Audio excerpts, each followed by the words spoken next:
Hey, good morning, church, and welcome to Tuesday's Journey Devotions. Listen, let's dive right into this thing. We are talking about grace this week because it is a hard subject to wrestle with. What is it? It's something from God that we do not deserve that covers everything. And we think to ourselves, in the world we live in, well, it takes something or it costs something to get something. And this is not the case with grace. And so we spoke yesterday about how grace is a little different from mercy. Grace is something that we're getting that we do not deserve. And mercy is going to be kind of like the less consequences of something that we do deserve, right?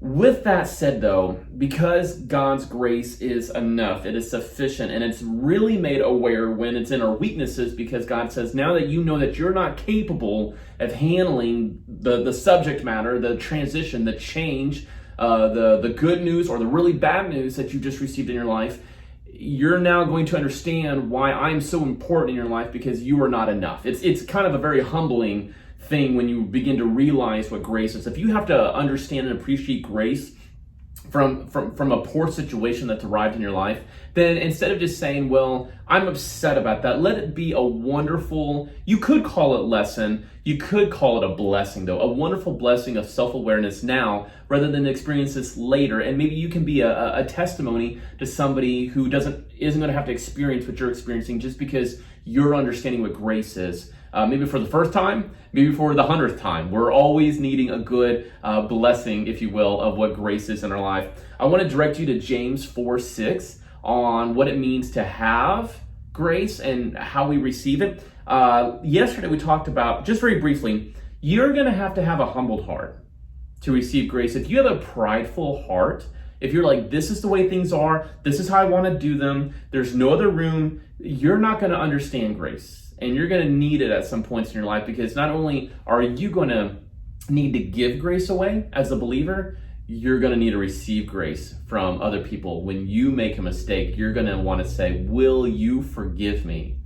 Right? And if you've never shown grace before, you may not receive it, because people are going to say, well, they never gave it. Why should I give it now? Now you leave your fate in somebody else's hands. So take your own fate today and understand and apply grace. So let me share this with you. James 4:6, and it says, he gives, meaning God, he gives grace generously. You don't have to work for God's grace today. You don't have to work for his love. You don't have to work for your identity in him. You just have to recognize that if you want grace, if you want to understand grace, you're going to have to come to him with a humble heart. You got to ditch that pride and those opinions and that anger and that bitterness and all those thoughts and all those conversations that you've had in your head that you're never going to have before. You got to lay that at the door and just say, Lord, how can I serve you today? How can I love you? How can I love people? Then and only then will you begin to experience grace, because he's going to say, you deserved hell, but I'm not going to give it to you because I sent my son and you chose him. Let other people have the ability to choose grace from you as well. You can extend an olive branch. You can extend forgiveness. And if they don't want it, that's between them and God. That's not between you and God. But it's better for it to be between them than to be between you, because if it's not between you, that means you maybe forfeited that right and gave up that decision because you made a mistake, because we were prideful and selfish and we didn't extend grace. And he gives grace generously, as the scriptures say, which we know is flawless, is perfect. We can believe in that.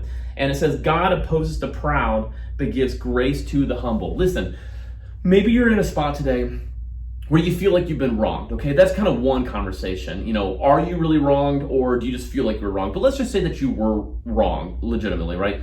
You go to this next thing. If you go to the Lord with a prideful heart, he is still not going to be able to explain to you or share with you how generosity or how grace works, because you have a lot of pride. Don't let that be an obstacle in your life because we're unwilling to set our pride down. What does that look like? How do I set my pride down so that I can understand grace? Well, you're going to have to give up maybe a habit that is keeping you.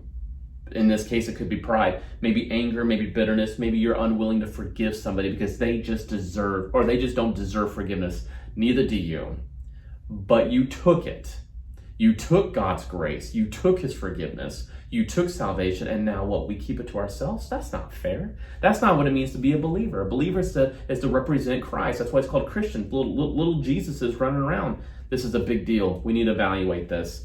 So do not hold anything against somebody today or against, maybe it's a past. Maybe something happened to you years ago and you're like, I can't let that go. You got to, because of all the grace that is being extended to you, you're not experiencing, you're actually keeping blessings and generosity and grace from you because we're unwilling to be humbled. And it says that he gives it generously for those who are humbled. Those, let me read that. God opposes the proud, but gives grace to the humble. He wants to give you grace today.